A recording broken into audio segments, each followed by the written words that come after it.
What is up, everybody? It's me, Mr. New, and I want to talk about some things with Minnesota sports and some talk right now. I mean, here's the title. Just pull it up. And I've heard it from a few different places, but it looks like where it was created was our own local media, of course. Because it mentions Judd in here. Derek Wolfson. But basically they're saying the Timberwolves' ultimate fear is Anthony Edwards requesting a trade. Per Derek Wolfson. But it's, and then here's the quotations. But it's about satisfying Ant. The fear is at some point, does Ant, through his representation, Bill, Duffy, and others, signal to desire to be elsewhere? We are nowhere near that point. Anyway, what do you mean we're nowhere near that point? He's got an Atlanta hat on. You know, when Kirk Cousins wore the Atlanta hat, everybody tried to make that excuse like, oh, his wife is from Atlanta, all this stuff, blah, blah, blah, blah, blah, blah, blah, blah, blah, blah, blah. Well, where did he end up going? Was it the Atlanta Falcons? Yeah, it was. Okay, so there is truth to everything like that. But what the real deal is that we need to not be afraid either. Okay? This fear of losing Jay Jettas, this fear of losing Anthony Edwards, this fear of losing, Kirill Kaprizov, it doesn't need to be a fear. Okay? We need to have the bar set so these players want to come here. We have to realize we are one of the best facilities in most of these franchises, especially the Vikings, and places to be in all of sports. We have treated our players the best over the last few decades. We have the best name. We are the only place that has been to so many playoffs, so many big games, so many big moments, and still doesn't have a championship. If you don't want to be in Minnesota and win, you're not a true competitor, in my opinion. You're not hungry, in my opinion. You're hungry for money. You're not hungry to win. Okay? And we need to have the attitude like they have, you know what I mean, in Boston. When Tom Brady left, were they worried? No. And now they got a new young man in Drake May. Time moves on. Things shift. Things aren't always the same. We always have a tendency in Minnesota to look at things as static. You know what I mean? Oh, he's here this year, so next year, if he does this, everything should be like that. Well, next year, a bunch of other teams are moving around too. And so if he does this, there might be someone else to counter that. There might be whole new moves on the table. And that's the things we don't consider. And we always think we're being tricked. We always think that the man above don't want us to win. Well, I'm telling you, it seems like from the last few years, they really do. And we need to get our shit together and, excuse my French, and get it done. You know what I'm saying? Stop being afraid. Let's get the right players here and let's do the right thing. Take, for instance, the Minnesota Timberwolves. You put Anthony Edwards at point guard and you wonder why his knees are blown by the end of the year. You wonder why his one knee got blown too in the playoffs. It's because he's favoring his other knee. So let me tell you something. When you got the ball, right? And let's say this is a basketball right here or whatever, right? And I got a basketball right here. Here.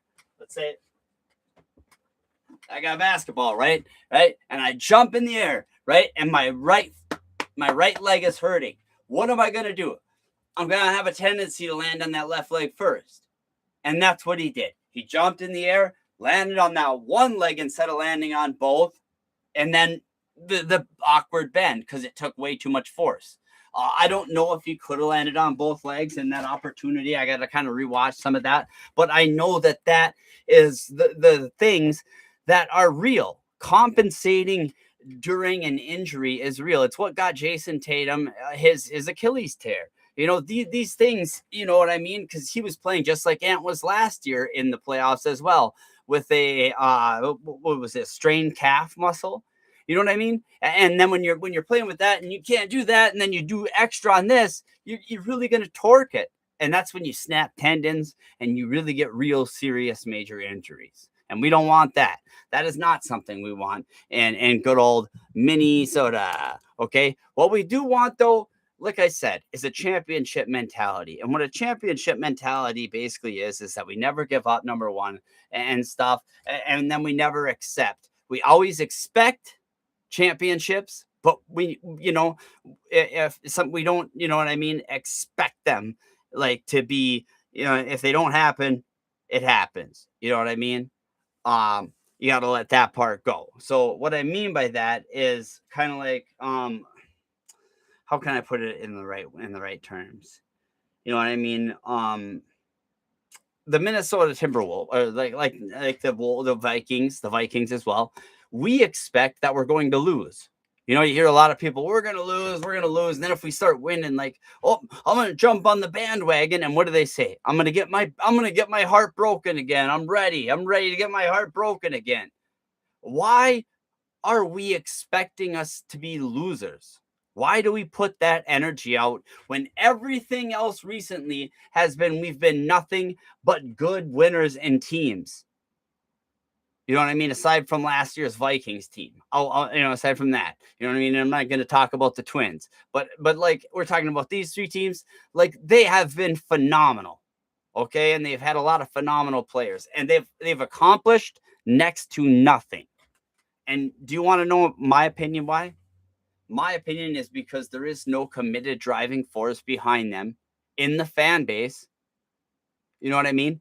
To have the right motivation for these players, because you hear a lot of players when they're playing, they're like the cheering and the energy from everybody. I believe that is all real, and that goes right into these games, and that goes right into this journalism stuff, and that goes right into players wanting to come here and stuff like that. And if we're talking negatively, like that might change a person's mind.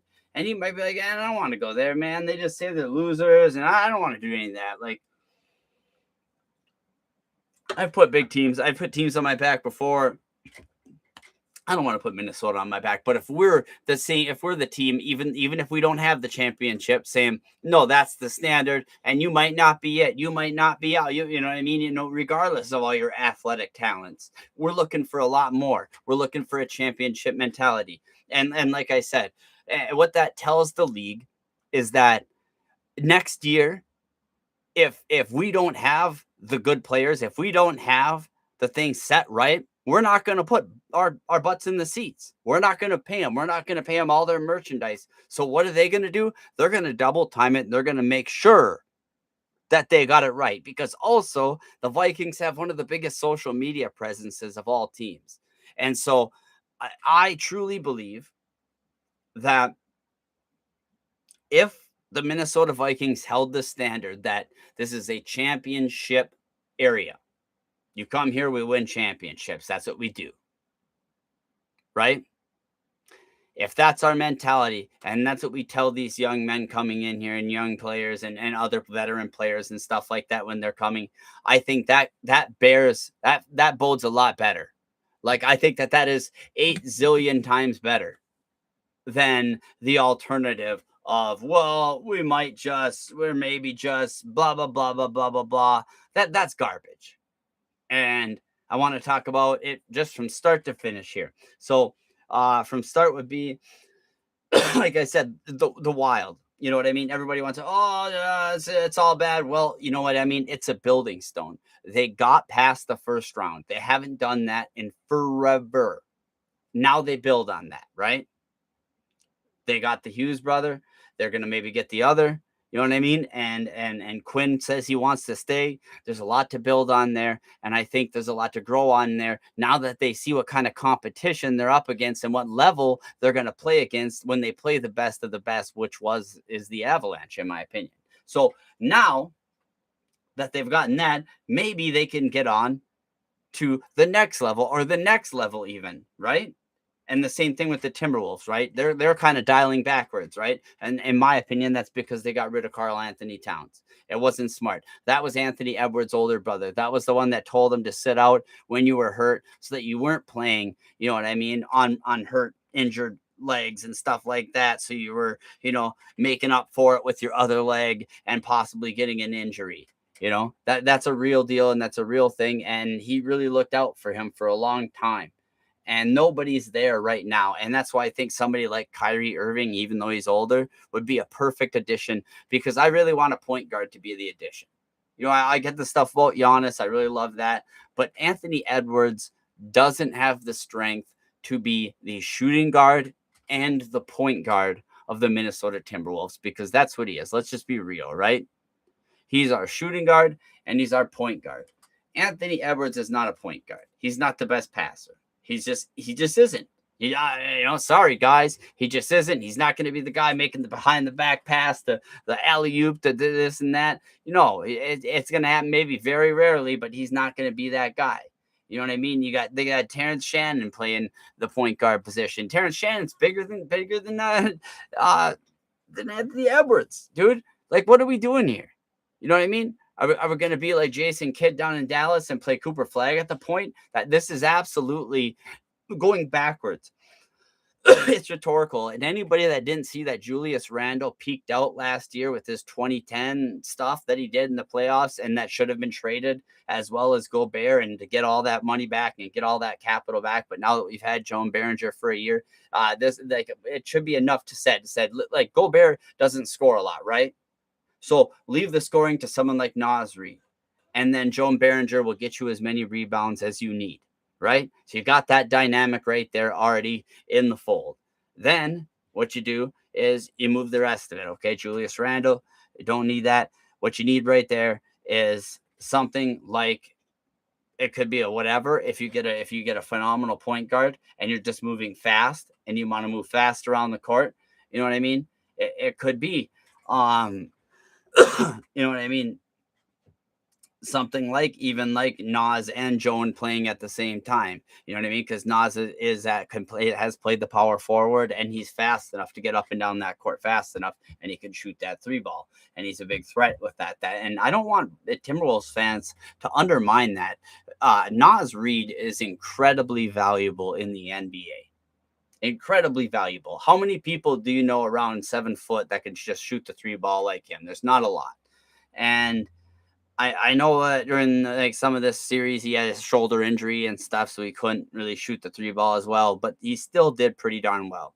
I think the Wolves did pretty bad as a whole, but I think for him it was he was a step up from what he was the series before, where he was really abysmal, where he really when he first got the injury.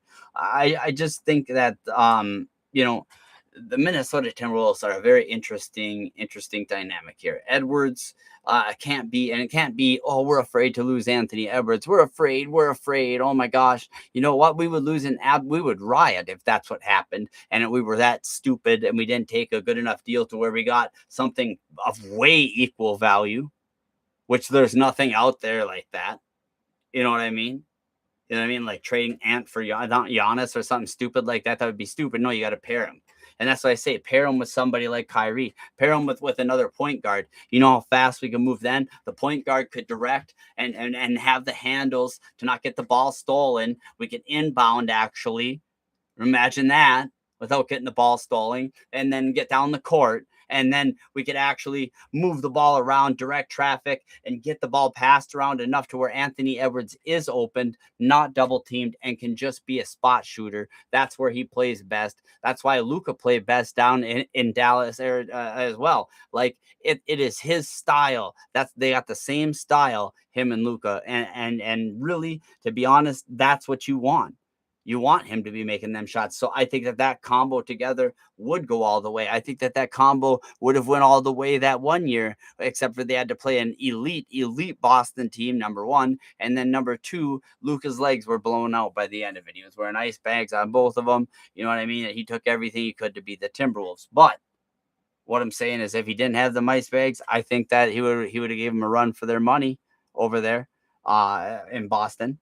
And like, I want Minnesota to be like Boston. Like I said, I want it to be no fear. And I want us to have parade after parade after parade and win championship after championship after championship. And that is possible in the future. It really is.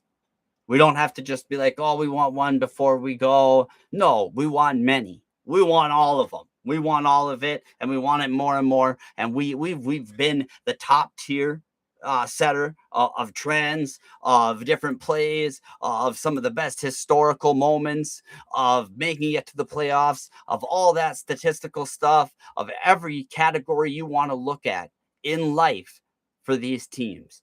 And why they don't have championships is what, somebody finagling? Is they putting their hands in there? Well, if somebody's meddling, meddle for the Vikings, meddle for the Timberwolves, meddle for you know what I mean, the Wild. So this stuff needs to happen, and we as a fan base, the more we get it out, the more journalism gets out as well, and the more people that maybe didn't have the idea in their head get the idea in their head because the writing gets out. It's very important. So whether you want to mix him with John Morant, you know what I mean? Which, you know what I mean? I'm not sure about that. I really like mixing him with John Morant, but I also then I wonder who's going to be the leader of the team. You need somebody that's that veteran presence, and that's where I like Giannis in that sort of regard, or Kyrie in that regard, where somebody's taking it very, very, very seriously. Because Anthony Edwards doesn't take nothing seriously, man. He's laughing at every single one of them that post game interviews, and it drives me nuts. It drives me nuts. I don't know how you guys defend it every time, and you're like, oh, here comes a demon game. He's just laughing because he knows he's going to be awesome. No, he's just laughing because it's a joke to him, because he's going to get a paycheck regardless, and he knows he played like crap in all those games. He's just laughing because he doesn't know what else to do.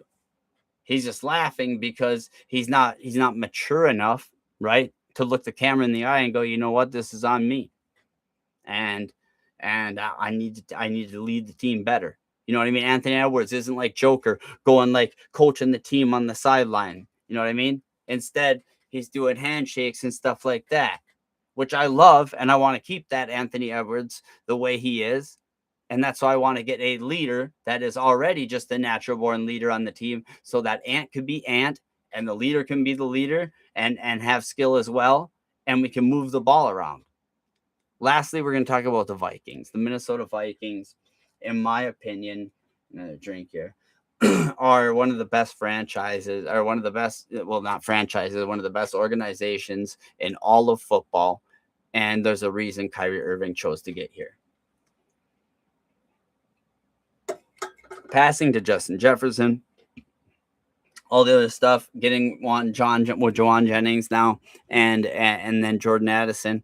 You know what I mean? It is absolutely the best setting possible. And then we're going to have enough for 13 personnel with our tight ends. It's going to be elite, man. I'm telling you, it's going to be something special. And all the people that want to say these same old spiels of, oh, we're not going to make it. Oh, we can't make it. Same old thing. We just get some washed up veteran quarterback. He's 29 years old, or 28 or whatever. He's going into his prime. He is perfectly right there. Like, this is when somebody reaches that elite level. And he's been the reason the Cardinals have been relevant, as far as everybody that has been going, oh, you know what I mean? Oh, he's been on the Cardinals for years and they're paying 30 million cajillion dollars just to get rid of him. No, that's just something that happens very rarely in football, when a guy is just going to sit out anyway, and he makes an agreement with somebody that they're just going to leave, and the organization's moving on, the coaching staff and all the staffs have basically broken up, and none of the same people are there. And there's this kind of agreement of, all right, let's take off. We're going to have a rebuilding year anyway, so it doesn't matter. We want another high draft pick. Goodbye. Have a good one. We'll pay for your thing. And it's a very rare thing to happen. And for it to happen for the Minnesota Vikings, and for them to get a caliber quarterback like that, is unreal and unheard of. And the Vikings fans, they want nothing to do with it. They want to just be like, oh, I'm cheering for JJ. I'm cheering for. That is psychopathic. Are you kidding me? This guy was touted as a generational talent. This guy just a few years ago, you know what I mean? Like, was just, I mean, it was going to be amazing. And you know what? When he went to the Cardinals, it was pretty good. And I'm telling you what, when he wasn't playing and stuff, and he wasn't there, Marvin Harrison wasn't junior or whatever, and wasn't making all these plays or whatever. It was just a bunch of inside plays to Jacoby Brissett, who's on holdout anyway. They're not going to, it's going to be an absolute nightmare for them. And they're going to do nothing but regress as a franchise. Kyler Murray is going to do nothing but go ahead. Okay. And they're a very dysfunctional franchise. And to take the advice of that, or to think that anything that they did or they're doing or whatever is a reflection of Kyler Murray's talents is absolutely asinine. Other than looking at somebody like D Hop who played with him over there and says, "Oh yeah, I would absolutely play with him again. He's a dog, dude. He's awesome." Meaning he is good. He is elite. All right. Because we already know Hopkins is going to be one of them guys. So, and what I mean by that is a possible Hall of Famer. You know what I mean? One of the guys that go down in history as one of the greatest to ever do it. You know, um, I really think that the Vikings have found their franchise guy in Kyler Murray. And it's going to be hard pill to swallow because I know you spent that 10th overall pick, but you want to get that capital back if you have to. If Kyler Murray, you know what I mean, is a bust, he just gets hurt, you have all year to assess JJ McCarthy if he can be ready, if he can be that guy. Plus, you have Kyler Murray all year to assess if he can be ready. And that's the real competition. It's not just like people have it in their mind the wrong way. They think it's a competition for who the starting job is at the beginning of the year. No, this year is a competition of who is going to be the starting in 2027. That's really what's on the table. You know what I mean? Because that's what they're fighting for. Kyler Murray's going to have to show it on the field. And if somehow he gets injured and gets upset or something happens and JJ McCarthy comes out and shows it on the field and upsets him, it's going to go his way. If Kyler balls out and just plays historic levels, it's going to go his way. I hope either way, Vikings fans love it because we have two great quarterbacks on our team duking it out, and that is a great thing. I don't think there should be any division here, and the agreement should be best man win. Let's have the best quarterback go because that's what we want, right? Not not just the most good-looking, awesome, photogenic quarterback. We want the best dog on our team. So whether that's Kyler Murray, whether that's JJ McCarthy, I don't care what style you like. I want to know what wins. And whatever wins needs to be what the Vikings choose. And with that goal, and that is exactly kind of my time here. Hope you guys had a great day. And like I said, don't be afraid also, like I said, to lose these guys. I know there's a little bit ago people were teasing, oh, you're going to lose Jefferson, stuff like that. And it was the confidence of the fans being like, no, that doesn't make no sense. You're just idiotic. Jefferson's dog. He's going to be wanting to make he's going to want to get a championship here first before he leaves anywhere. You don't know what you're talking about, and stuff like that.